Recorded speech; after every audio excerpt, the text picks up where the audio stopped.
Imagine walking into a kitchen and immediately wishing you could walk right back out. Not because the food is bad, but because the job might break you. This isn't your cozy modern kitchen with a kettle on the stove. It's a Tudor kitchen, where survival is an act of endurance, and every hour feels like a battle. Before you even touch a knife, your senses are overwhelmed, and by the end of the day, so are you. If you enjoy these immersive journeys through history, don't forget to like, subscribe, and tap the bell icon so you never miss a night of whispered history. Your support helps us bring the past to life, one story at a time. Now, take a breath and step through the smoke-filled door. You're about to discover why you wouldn't survive a day in a Tudor kitchen. Your first step into a Tudor kitchen is not a dreamy stroll, but a plunge into organized chaos. Forget rosy visions of hearths glowing with roasted meats. Instead, you stagger into a world that hovers somewhere between disaster zone and military encampment. Before the sun crests the rooftops, the kitchen is already aswarm. The air is choked with smoke that stings your throat, coal dust clings to your skin, and the din of knives, cleavers, and orders makes your head spin. There's no polite welcome. The head cook bellows, "Don't just stand there. Stir the pottage before it burns." And suddenly you're elbow deep in a copper cauldron that weighs nearly as much as you do. Forgetting breakfast, you report for duty before the actual residents of the house have even rolled out of bed. Your first job, rubbing salt and vinegar into a haunch of beef so tough your fingers start to throb. Fat mixes with brine and splashes into your sleeves. Gloves, not a chance. Even the lowest scullion scrapes barehanded, fueling hundreds of mouths on nothing but muscle and grit. The ovens growl behind you, more voracious than any lord or lady. The kitchen's hierarchy hits you like a slap. There's the master cook, cocky and foul-mouthed. A butcher who sharpens his cleaver while side-eyeing your every move. And a gaggle of apprentices ranging from sullen teenagers to toothless grandmothers too tough to quit. Your rank sits at the absolute bottom, below the dogs that nap under the table, just above the rats that scuttle in the dark corners waiting for scraps. Someone elbows you aside as the pastry mistress sweeps through, scolding everyone for tracking soot across her sugar loaves. Horror sets in when you realize how many people the kitchen must feed. Not only the noble family, but dozens of retainers. Servants, guests, day laborers, and whoever else is lucky enough to catch the master in a generous mood. And it's not just a matter of quantity. The food itself spans a bewildering array. Fresh and aged meats, pottage bubbling with root vegetables, walls stacked with cheeses so ripe their aroma could clear a ballroom, pies stuffed with everything from eels to cherries, loaves of course, rye bread, and endless barrels of ale that slosh and foam across flagstones. Sanitation, not a concept. Blood and grease drip down trestle tables. Fish scales bounce off your shoes, and tripe gets hosed from one end of the scullery to the next, with brackish water hauled in copper pails. The floors are soft with straw, and filth slips and falls a routine, and so are burns. You watch one girl yelp as a spit of roasting mutton sizzles too close to her forearm, and no one even pauses. Nothing in the Tudor kitchen stands still. The pace is merciless. Bakers heave trays in and out of brick ovens, so hot the air near them feels solid. Young boys run relay races between pantry and raffle with tankards, eggs, sack flour, and trays of raw poultry. Slipping past the salt room, where blocks so massive they have their own dedicated labourers are stacked like grim treasures. Mistakes aren't gently corrected. They're met with a whack or screamed invective. The hours crawl. By mid-morning, you've chopped onions until your eyes are swollen shut, diced root vegetables until your knuckles bleed, and stirred 3 kettles of boiling broth with paddle-sized spoons. Pots weigh as much as anvils. The steam scalds. The smell is its own cocktail, a confusing fug of smoke, spice, meat, mildew, and human sweat that you'll never truly scrub from your clothes or your skin. You hear stories of what happens. If anyone dares to slack, at best you're jeered and demoted. At worst, you're tossed out into the courtyard, battered and hungry. There's no shortage of desperate souls waiting to take your spot: orphans, runaway apprentices, widows, men and girls too poor for other work. Any fantasy of home cooking evaporates fast. Most Tudor kitchens are giant, industrial spaces. Nothing at all like the cheerful, firelit rooms sold by historical romance. The fires themselves are carnivorous. Flames leap from open hearths that span the width of a room. Boys called turnspit dogs crawl into mechanical wheels, running for hours to rotate spits that roast beef, venison, and pig until their legs cramp, and their tempers snap. If you expected culinary creativity, brace for disappointment. Recipes are strictly followed or else. Potato isn't even a known food yet, and tomatoes are viewed with suspicion. Your tools: battered cleavers, iron cauldrons, worn knives, stone mortar, pewter vessels, no forks in sight. Fingers and knives do the heavy lifting. You slice bread into trenches-aidable plates carved from stale loaves, and know some will end up as food for the poor.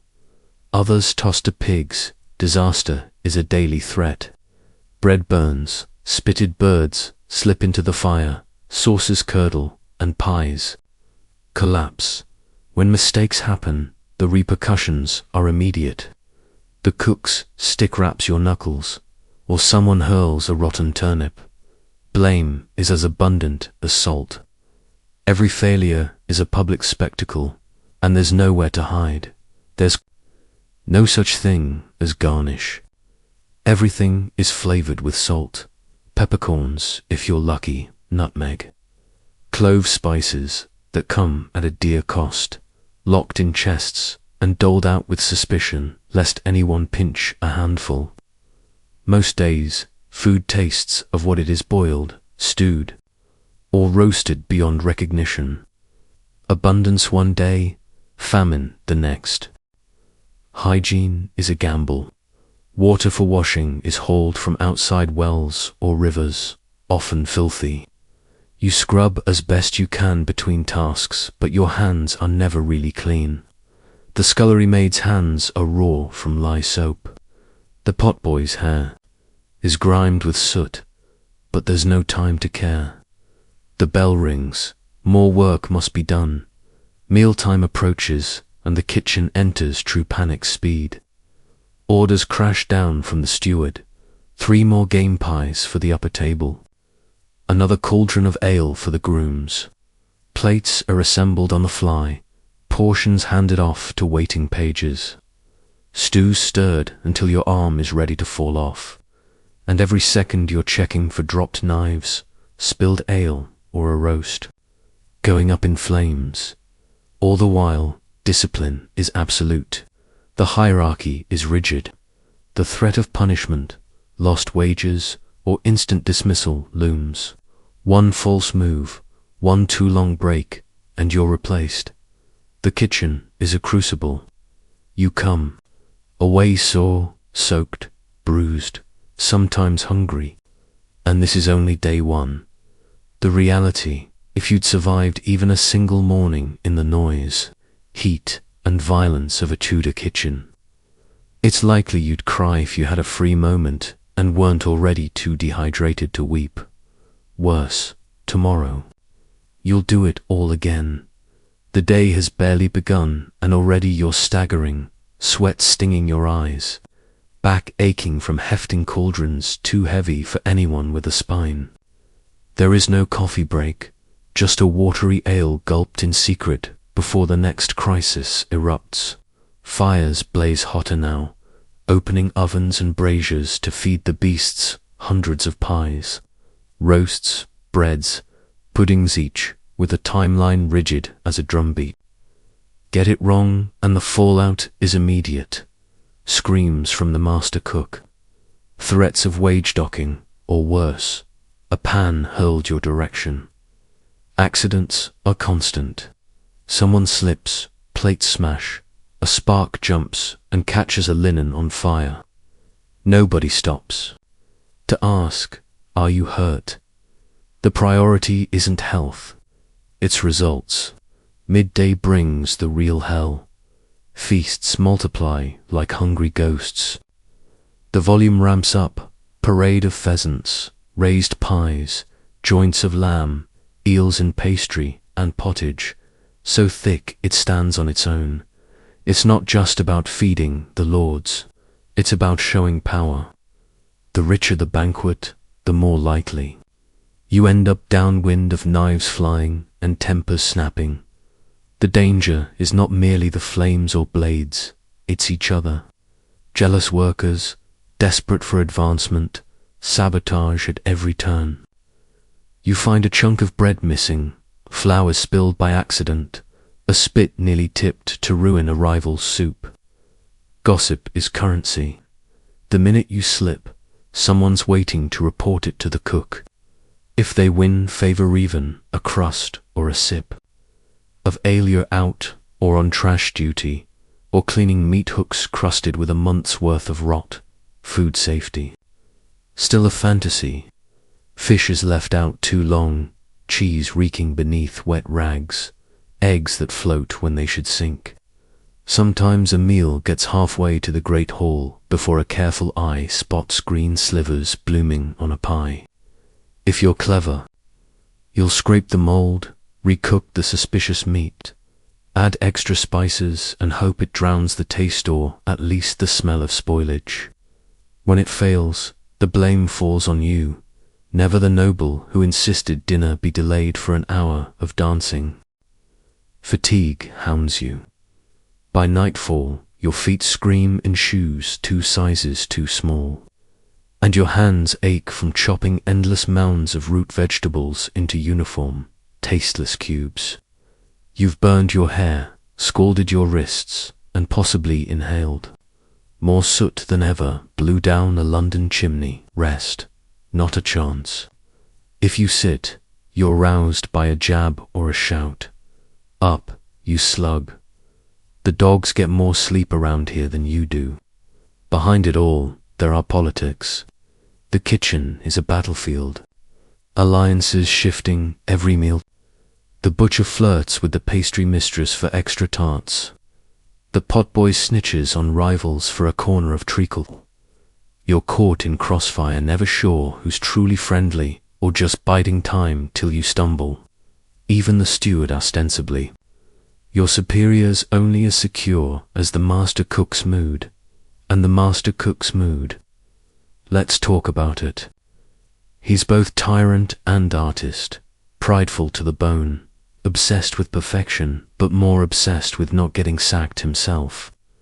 If even one dish for the Lord's table is ruined, he takes it out on you. A burnt custard earns a scolding lecture. A flawed mincemeat could mean a week on garbage, sorting if you're lucky. Rumors whisper he once banished a scullion for oversalting a stew. No one's seen that boy since Dot. Meanwhile, the wealth on display is staggering. You might spend the morning scraping bowls for a spoonful of porridge while platters of roast swan and gilded comfits gold leaf and spun sugar slide past your reach, destined for mouths that won't even taste them. Occasionally, a crust is tossed your way. More often, you're left licking gravy off your fingers and pretending that counts as a good meal. When a banquet is declared, chaos reigns. Carvers, cupbearers, candle snuffers, and servers swarm like bees in a hive gone mad.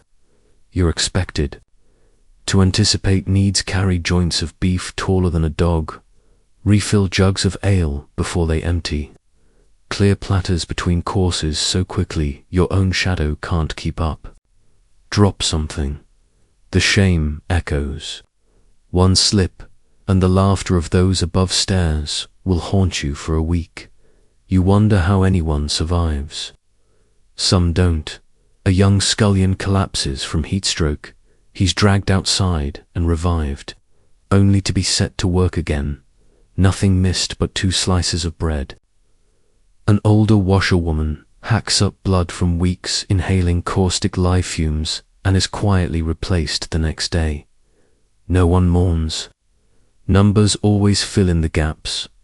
Sleep comes in scraps, interrupted by bells signaling bread to rise, meat to be turned, embers to be stoked.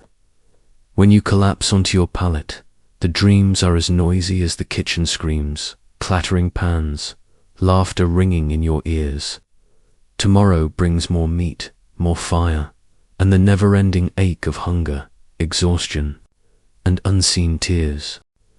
As weeks grind by, routine in the Tudor kitchen looks nothing like routine anywhere else. No standard meal exists. Menus change daily, sometimes hourly, at the whim of the master's purse, the steward's mistakes, or the arrival of unexpected guests. It's the Tudor lottery. Will you be gutting carp, wrestling a swan for a feast, or scraping burnt porridge for the groom's breakfast? Hierarchy infects every dish. The Lord's table sparkles with roasts and poached pears, while you gnaw on a turnip and whatever didn't get trampled underfoot. Special occasions ramp the chaos to brutal new heights. When a festival or holy day rolls around, Dester, Christmas, St. Michael's Day, the kitchen is a pressure cooker. You're suddenly expected to transform sacks of onions and ancient grains into banquets fit for a king. Whole oxen are roasted, pies stuffed with live birds for shock value, and sugar is sculpted into castles so grand they look more architectural than edible. You never enjoy any of it. From your place below the salt, a literal dividing line of class on the long table, you watch food parade past that you'll never taste. Almond marchpane, candied comfits, golden pears meals for others, sweat for you. Touch the wrong platter and risk the cook's wrath, a fine or dismissal. Even the drippings from the roast are off limits, if not doled out as staff rations. Feeding people isn't just about calories, it's about maintaining order and upholding an unspoken, brutal social contract. In grand houses, everyone eats, but not together. Nobles first, retainers by rank, then general servants, then the lowest. That means if a banquet runs long or the guests are greedy, you get leftovers, if any, the crusts, bones, wilted vegetables, charred bread. On famine days, even scraps are precious. You learn to pocket apple cores, scrape bowls, beg offcuts from a kindly pastry cook. Heaven forbid you get caught pilfering. Theft is grounds for immediate dismissal or worse, a beating. The kitchen is the heart of the estate's economy. Supplies pour in by wagon-load barrels of ale, sides of beef, wheel after wheel of pungent cheese. Account books are guarded like royal jewels. Every ounce of flour and drop of oil is recorded, parceled, and watched for losses. Mistakes aren't just embarrassing, they're expensive. Break a cask of ale and you won't see your wage for a month. Drop a silver spoon, God forbid, and the hunt for the culprit is more intense than a fox chase. Underlying all of this is survival. At the bottom, you are disposable. Cooks and stewards fire on a whim. Injuries are common. Replacements, cheaper than repairs. You see a girl burn herself on a boiling pot. She's bandaged, then shunted to poultry plucking, so blood doesn't get in the bread dough. Sickness is a luxury. You show up, fever or not, or risk replacement by someone hungrier. Festivals ratchet the misery up to 11. You learn new levels of exhaustion, pulling shifts that stretch 48 hours. You dice onions in your sleep, spit roast meats until your face blisters. The Lord wants spectacle, gilded peacocks and sugar dragons, mince pies with 20 spices, fish dishes carved. To look like rabbits your job is to execute without question. Every wow from upstairs means another hour for you. Holidays also mean performance. The kitchen stages its own rituals. Competitions who can truss the fastest chicken, who can stack trenches most evenly are equal parts tradition and hazing. Lose, and you're scrubbing pans long past midnight. Win, and maybe, just maybe, you'll taste the spoils. Disaster dances close. A bad batch of bread can mean a riot if the staff goes hungry. An undercooked bird sent upstairs is a scandal punishable by more than a lecturer's story of one. Lad sent running in shame, never to return, circulates in hushed tones. The cook keeps a tally of black marks for every mistake. Through it all, the physical toll is relentless. Your nails break, your back aches, your feet blister, and you're never warm or clean. Wash basins blacken with each meal. The one constant is ache, hunger, cold, fear, the ever-present sense of being used up and easily replaced.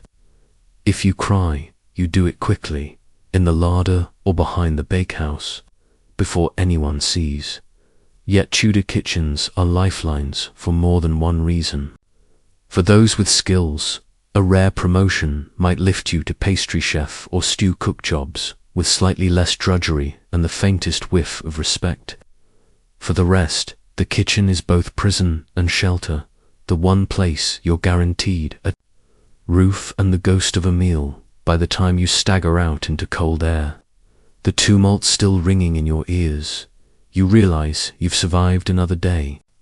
But the knowledge that you'll be back before dawn keeps the tears, if not falling then, near the surface. Always survival in the Tudor kitchen isn't guaranteed. The environment is practically engineered to injure.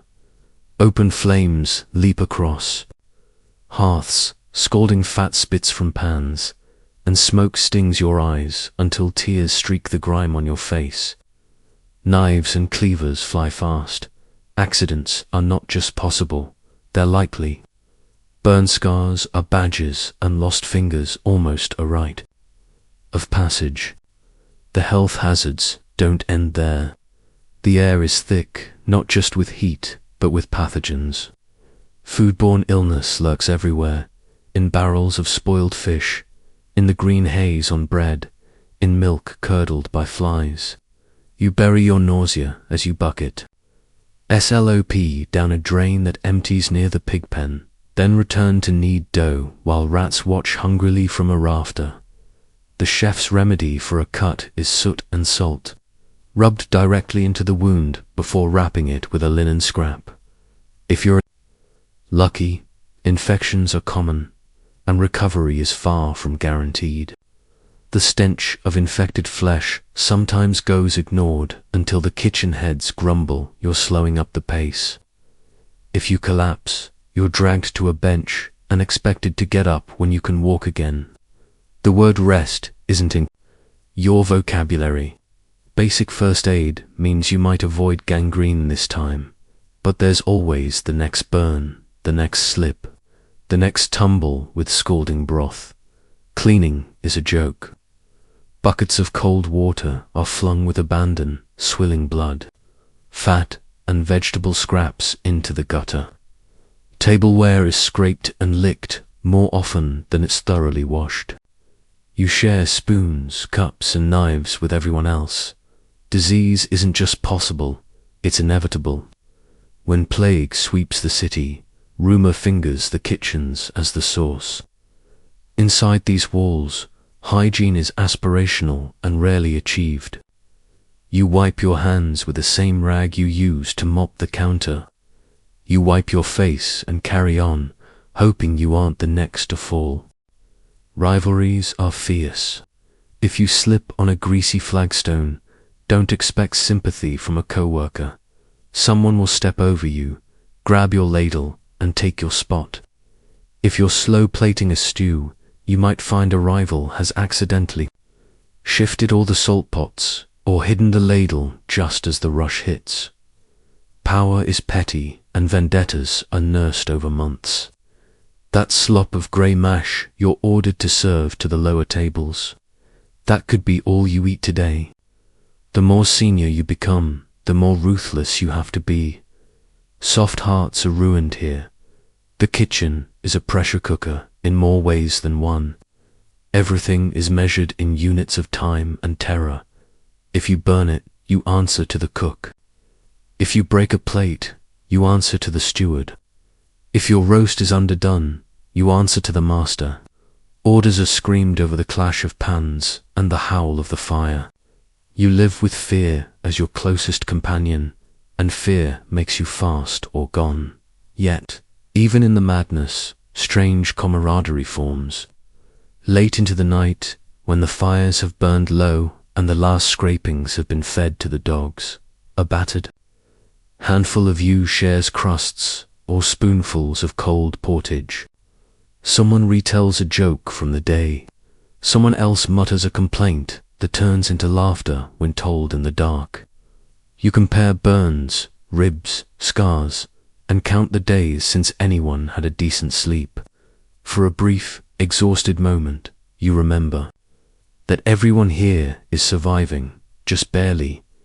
It's in these hours you learn the kitchen's strange codes of loyalty. You pluck a stone from a boy's stew before it cracks his tooth. Tomorrow, he might swap you a slightly fresher cut of bread. Someone older, a pastry woman, with hands like tree roots, pulls you aside when she sees you flagging and stuffs a boiled egg in your pocket. "Eat," she whispers, eyes darting to the overseer. That's as much kindness as you can hope for. You hear stories of the kitchen ghosts, those who didn't make it, the girl who slipped and drowned in a barrel, the butcher's boy who got his hand caught in the grinder, their names lost except in whispered warnings told by the hearth. There are no monuments for workers here, just survival, and perhaps the hope that your name isn't the next cautionary tale. Every shift is a battle with time, keeping up with the ceaseless demands, calculating just how long meat can linger before rot is undeniable, guessing the master's favorite flavor this week, and hoping the rats don't get to the stores before you do. The kitchen is where science meets guesswork. You taste the soup and judge by instinct whether it's safe. Sometimes it's not, but nothing hardens you faster than watching punishment dealt out. Corporal discipline is casual. A smack, a shove, a kitchen tool flung hard enough to bruise. A girl caught sneaking a crust is paraded in front of the staff, lash in hand, and you learn fast that pity is another weakness the kitchen cannot afford. If you imagined noble houses as places of refinement, the kitchen would prove otherwise. What matters here is output, obedience, and sheer toughness. The cook rules with absolute authority.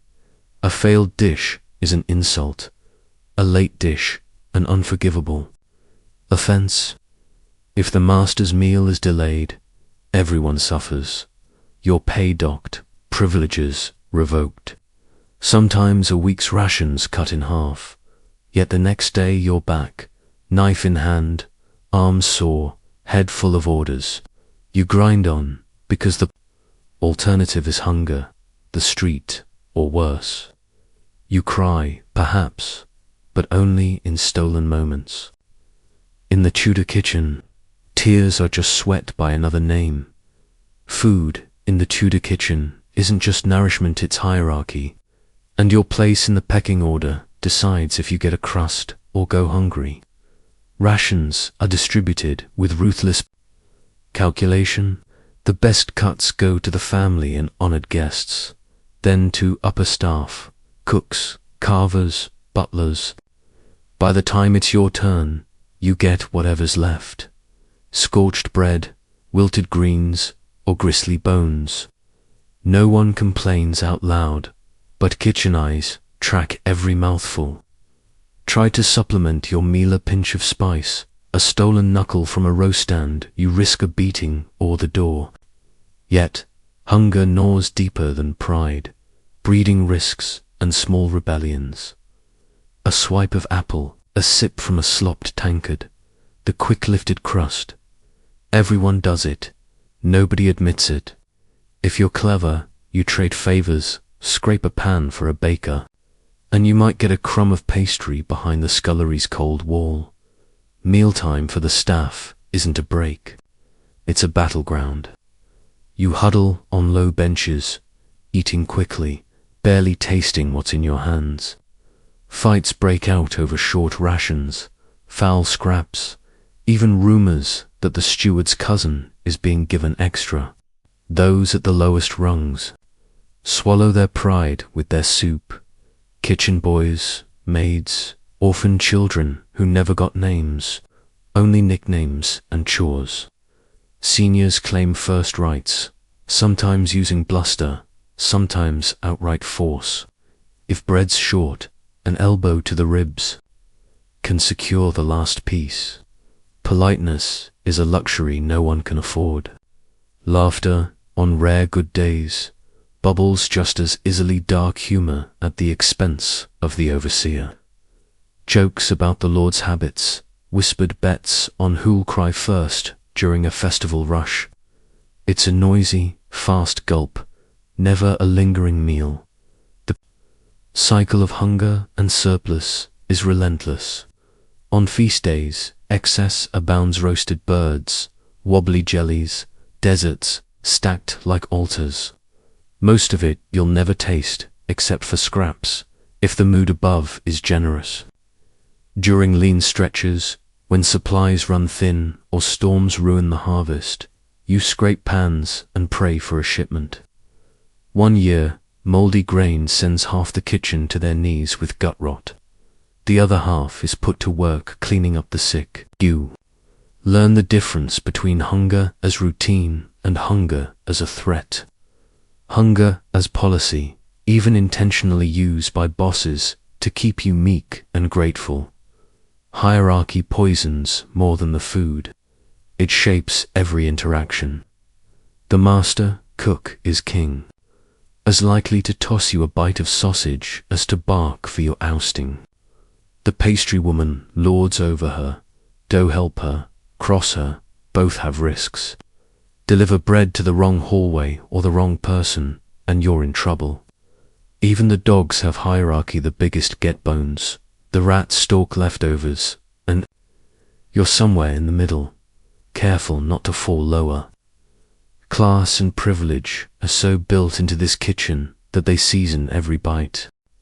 For the gentry, food is show. Dishes are designed for spectacle, whole beasts, pies stuffed with smaller animals, pastries formed into cranes, and gilded marchpane castles.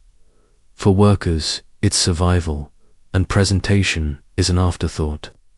You watch the line between beauty and necessity daily. At banquets, you witness pearls tied to cakes, truffles ground into sauces, gold leaf wasted on custards. Later, as you scrub pans, you wonder if you'd even recognize those flavors through fatigue and salt of sweat. Resentment builds, but you bury it, because the next tray of bones could be your only meal that day. Waste is criminal, but so is hunger. The line is razor thin. Any food unwatched can be pocketed. Each crumb is precious. Some staff faint from exhaustion. Others are sick so often you stop asking their names. Only the fittest stick around. If you're lucky, you build alliances that toss you the odd bit of cheese. If not, you learn to live like a mouse, unseen, nibbling shadows. Food isn't pleasure, it's power, punishment, and, on rare miraculous days, hope. Welcome to the true recipe for tears in a Tudor kitchen. Order in the Tudor kitchen is more than a barking chef, the iron spine of survival. Discipline holds the hierarchy together, enforced with sticks, thrown pots, and shouts that split the air sharper than any cleaver. You live by the minute, every task measured, every second accounted for. If the pudding's late, if you slice the wrong joint, if a lord's goblet is empty, punishment is swift and unblinking. Sometimes it means public shame, a tongue-lashing before the crew. Other times it's worse, a docked pay, demotion, or deliberate assignment to the filthiest job, scouring vats in a freezing yard, scraping gristle from roasting spits, cleaning the fish trough until your hands bleed vinegar and scale. Kindness isn't forbidden, it's just incredibly rare. You understand quickly, fear gets results. Nerves are your only armor, and you're expected to wear them thin. Beneath this, gender weaves an invisible, ever-tightening net. Men rule the upper ranks, master cook, butler, carver, and stewards, but below that, women do the work most likely to be thankless, dirty, and endless. Female laborers scrub, chop, milk, knead, and endure the brunt of discipline. Promotion is a whispered possibility, usually reserved for widows or battle-hardened veterans who've outlasted 10 harvests and 6 stewards. You see women forced to prove themselves twice over, work twice as fast, know twice as much, and never, ever be caught complaining. The kitchen expects silence, obedience, and the ability to vanish, to become invisible when the lords pass by, but omnipresent when disaster hits. When a tray tips, it's a woman forced to mop and apologize. When the stew sours, girls take the blame and the bruises. Sexual pressure is another part of the job you're warned about by the older hands, and soon enough you learn the truth firsthand. The kitchen is closed, crowded, and stifling her cauldron for rumor, flirtation, unwanted attention, and outright harassment. Young girls learn to dodge hands and jokes, to laugh off advances they can't avoid, and to move quickly through shadowy corners. The master cook's favorites sometimes earn easier duties, but at a cost: reputation, gossip, and attention. From the scullery's vultures, you understand quickly, protect yourself, trust slowly, and never give anyone a reason to look your way unless they have to. Crises come fast and often. The kitchen mirrors the outside world. Plague, fire, famine, and death all find their way to your doorstep. Illness sweeps through the staff at least twice a year, laying out girl after girl with fever, cough, or gut rot. Some recover, some don't, but there's no sick leave. Miss 2 days and someone else swipes your spot. Sympathy has no place when mouths must be fed and nobles won't wait for life's mess. Fires break out regularly, sometimes spreading fast enough to threaten the house. You're trained to react, douse the flames, drag out burning logs, save the bread and meats, and get back to work. Little thanks, rarely a pause, just scars and stories. The relentless workload and constant discipline grind down more than bodies. You watch people break, sometimes quietly: a girl who stops speaking after a public beating, a boy who loses 3 fingers to a butcher's axe and is forced onto the street. Some vanish, replaced by a cousin or neighbor. Only the pitiless, or those with just enough luck and allies, last for years. Tala, a bread maker for a decade, grips your arm one night and says, "You can cry, but not here. save your tears for rain. Beneath the discipline and cruelty, moments of rebellion spark and die. Some kitchen hands steal tiny thefts, really. A spoonful of raisins, extra honey, a handful of cold meat. Others sabotage, salt swapped with flour, pepper poured into the milk. It's petty, risky, and the cost of getting caught is brutal. But rebellion, brief as it is, brews solidarity between workers. They share stories in the quiet moments, sometimes plotting, sometimes just trying to stay sane. Someone pins a potato to the cook's chair as a joke. Someone else swaps vinegar for wine. The laughter is as much survival as the bread. These acts of defiance don't go unnoticed. Discipline, after all, is about vigilance sketching trouble early, nipping every spark before it grows. The kitchen forces you into a paradox. Obey, but be smart. Submit, but never fully break. Endure, but keep a hidden sliver of yourself for your own. You cry if you must, but only when you're sure no one else can see. Each day the lessons repeat. Trust no one fully. Rely on your skill and always keep moving. In the Tudor kitchen, the real recipe is pain, effort, fleeting alliances, and a daily struggle to prove you're tough enough to last another round. And tomorrow, it all begins again. Church bells clang above the kitchen din, marking time with the only rhythm stricter than the master cook's orders. Religion is everywhere. Saints peer from soot-stained icons, and prayers are muttered with every loaf you need in hopes it won't go stale.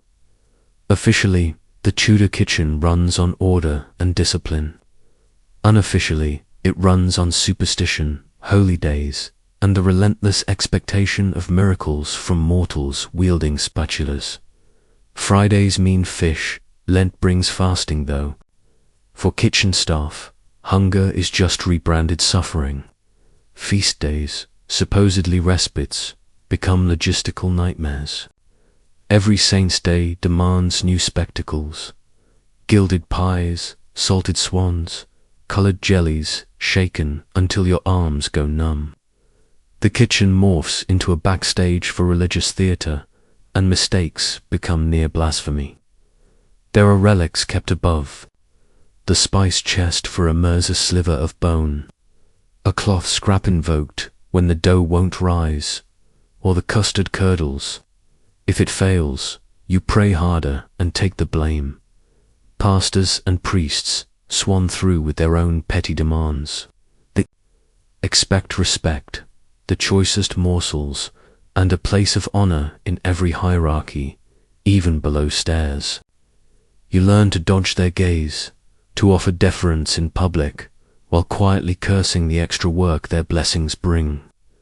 There's no arguing. Religion is a lifeline and a whip. A feast for a patron saint can turn your life upside down.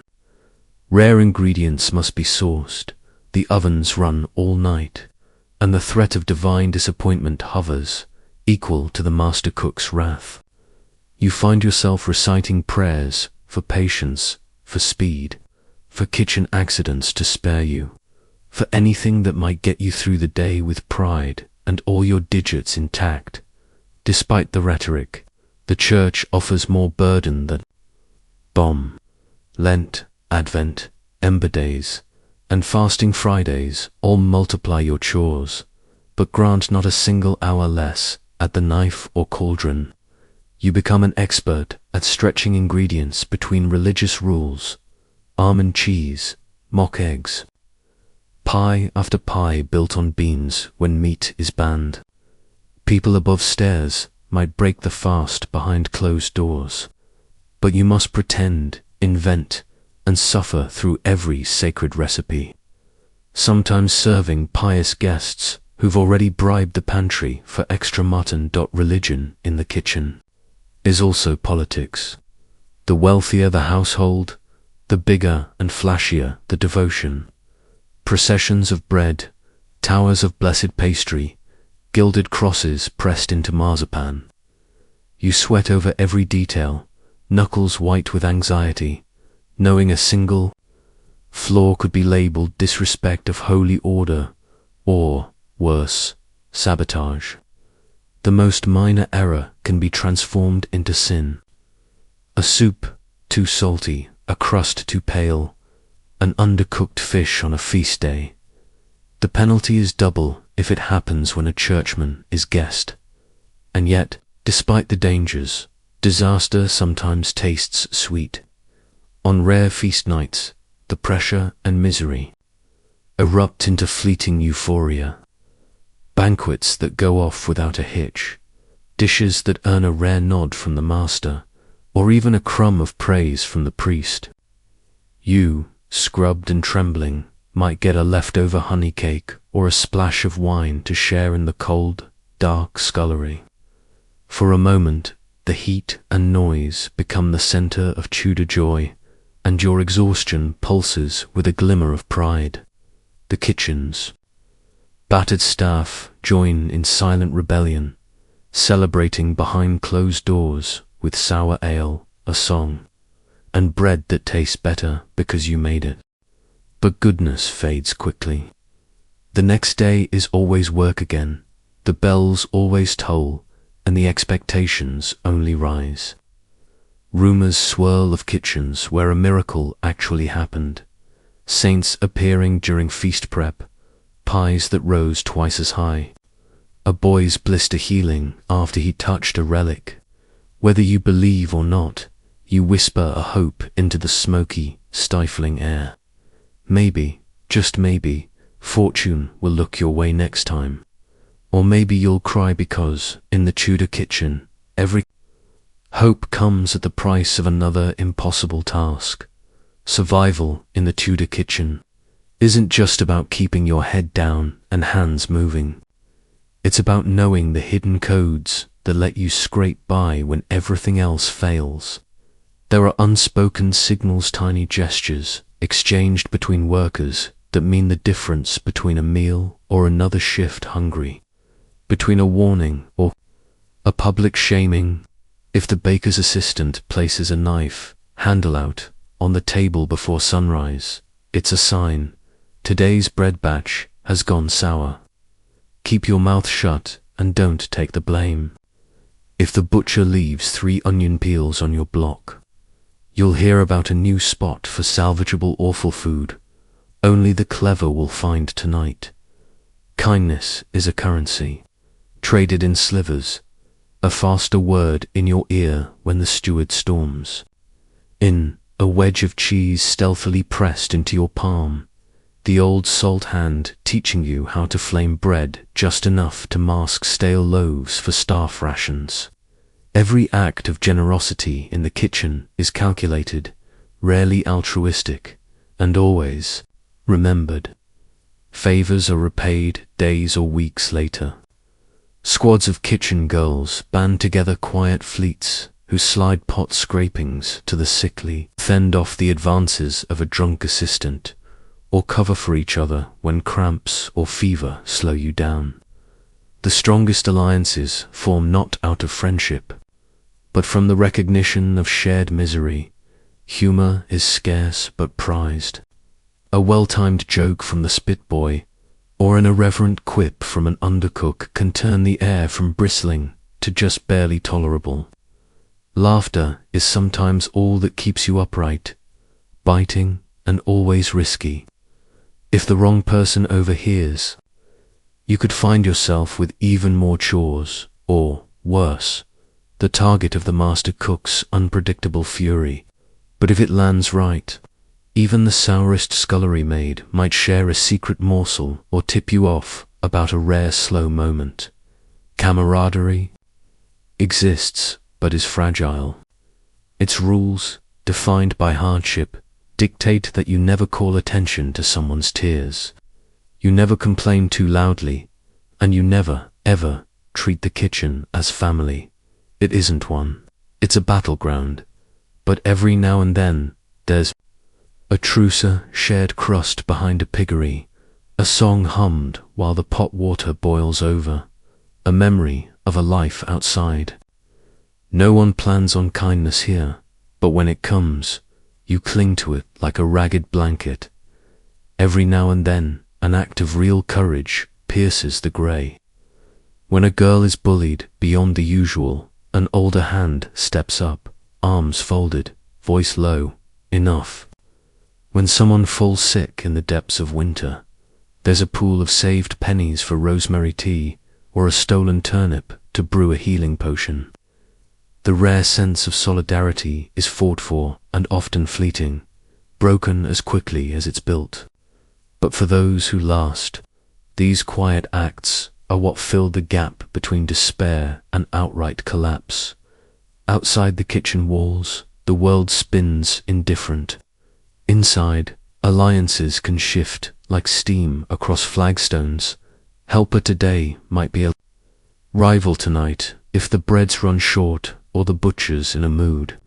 Still, these secret pacts and unspoken loyalties put a crack in the kitchen's relentless brutality. You learn to trust carefully, to repay in kind, and never take more than you can return. On rare evenings, usually after a feast gone inexplicably well, a series of small miracles occurs. The master cook loosens, a flagon of ale is passed around, laughter grows less bitter. Someone starts a tune using a wooden spoon as a drum. For a short, golden moment, nobody's looking to sabotage, and you almost believe the kitchen could be a home. But the spell breaks before sunrise. By dawn, the cycle of orders, heat, and discipline slams back into place, crushing hope as neatly as it once made bread. In this world, you survive by learning 1,000 small lessons: when to speak, when to step back, whose anger flares unpredictably, and whose loyalty might save you just once when you need it most. That hard-won wisdom is what carries you through. But even the most resilient feel it. Here, in the Tudor kitchen, a moment of shared kindness is as rare and as precious as a sigh of fresh air. Disaster looms over every Tudor kitchen shift, stealing what little peace you manage to salvage. It isn't just burns, cuts, or hunger that threaten you, but the kind of catastrophe that cracks the foundations. Fire is the ever-present monster. All it takes is one careless sparker spill, a fat into open flame, a forgotten log shoved to deep hand. The kitchen can become an inferno in moments. You see ribbons of smoke coil into rafters, candles knocked sideways in panic, and workers shouting above the din. Once, you saw a girl's hair catch fire. She screamed, flailed, and by the time someone doused her with a bucket, the skin on her neck was blistered, the smell of burnt flesh lingering for days. There's no fire brigade, no plan, just buckets lined up by the door and prayer. After, the kitchen staff mutters about fate, but no one dares cry. There's always more food to tend, but it isn't just fire that chews at the kitchen. Famine and plagues stalk the halls as well. If bad weather ruins the harvest, the Lord's table shrinks, but yours disappears. Supplies dwindle until the pantry is a mausoleum: empty bins, sticky barrels, mouldy flour clinging to the cracks. One winter, you remember, the only food was rough porridge stretched with weevily grain and old onions. Everyone learned to make soup from scraps, bones, even boiled shoe leather if desperation hit. Starvation makes the kitchen crew fierce, quick to anger, and less quick to save each other. Illness is worse when the sweating sickness rages through the region. You watch as perfectly healthy scullions collapse at the table. Their chores are split among the survivors, and all too soon. They're replaced without mourning. For some, disaster is personal. One day a young baker drops a tray of bread, too hot to handle, and the head cook loses patience. The punishment is swift. She's beaten, then put out on the street. You see her days later, shivering by the market with cracked lips, hands cupped. For scraps, it's a warning if you falter. That could be you.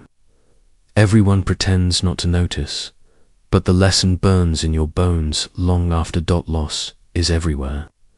Amid constant churn, friendships vanish overnight. The boy who shared your bench at meals disappears, maybe run off for a better job, maybe pressed into military service, maybe dead. The kitchen has 100 ways to break you, and precious few ways to let you leave whole.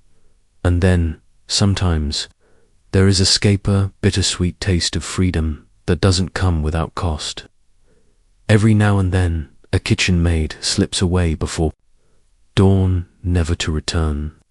Whispers say she struck a bargain with the laundry master, or found a place with kinder work, perhaps even ran away with a lover. There are stories of young men who stowed away in wagons, fleeing to London to gamble on the promise of freedom in a crowded city. These are rare, but when they happen, the rumor travels from one cook to another, a little jet of hope that maybe, just maybe, you could find your own escape if you're desperate enough. For many, though, the kitchen is all they know. Ages blur together, faces change, hands grow rougher, hair grey as the flour dust that never truly leaves your skin. If you last long enough, you might be promoted, take charge of a corner of the kitchen, have an apprentice of your own to bark at. The aches grow sharper, and the old injuries never fade, but the crush of fear eases. You trade memory for experience and, if lucky, claim a slice of dignity no one can quite steal. Beneath every catastrophe, camaraderie simmers quietly. When fire spares you, when sickness passes your palate, when hunger and rage haven't chased you out, there's a pride, stubborn and defiant. The rare moments of respite, a feast day without disaster, a high holiday where the staff sneaks a goblet of wine, these become lifelines. Laughter after tears, songs echoing in the empty kitchen after midnight, a shared, stolen apple. These are not victories, not truly, but pauses in the onslaught, and everyone clings to them. Yet the reality remains. Survival is as much luck as skill. If you cry in a Tudor kitchen, it's seen as weakness at best, a prelude to disaster at worst. So you hide your tears, bury them behind laughter, grit, and the dogged hope that the next meal, the next day, will find you whole, after endless hours, searing heat, and grinding labor. You come to realize that working in a Tudor kitchen was far more than backbreaking toilet, was a crucible that shaped lives, bodies, and futures with brutal efficiency. The kitchen was a world apart, a society of its own, with codes written in sweat and scars. Few survived long, fewer thrived. The toll was physical burns, cuts, chronic aches, but even heavier was the psychological weight. Fear of punishment, hunger gnawed constantly, and the isolation amid crowds drove many to tears. They hid fiercely. Promotions were rare and often Pyrrhic victories. Becoming a cook or kitchen supervisor meant dodging the fires of abuse while shouldering the blame for failures you couldn't control. You learned to bury grief at the bottom of cauldrons, hide exhaustion beneath smiles, and brace for a new day that promised only more chores, more insults, and more survival. Bonds forged through shared misery were fragile but vital, a flicker of humanity amid harshness. The kitchen's relentless demand shaped medieval society too. It fed nobles and armies, celebrated feasts that displayed power, and sustained households that wove the fabric of England's social hierarchy. Yet it also underscored brutal inequalities.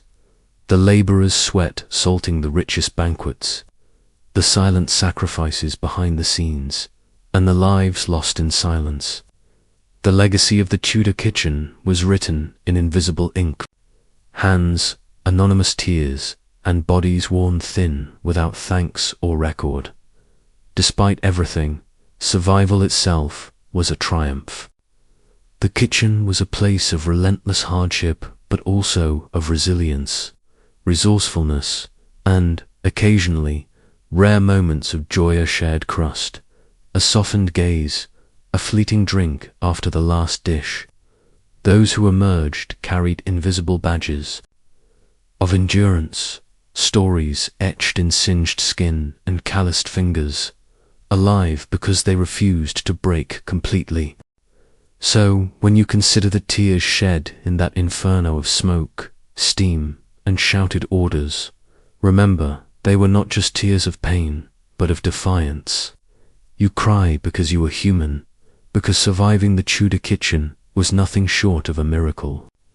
Each day lived, each plate passed, each fire tended was an act of courage on a stage where failure meant being forgotten. Your story, like theirs, is a testament to the invisible labor that sustains history's great houses and towering castles. The Tudor kitchen, harsh as it was, holds the echoes of those who toiled unheralded, whose sacrifices fed kings and queens, and whose tears were the price of empire.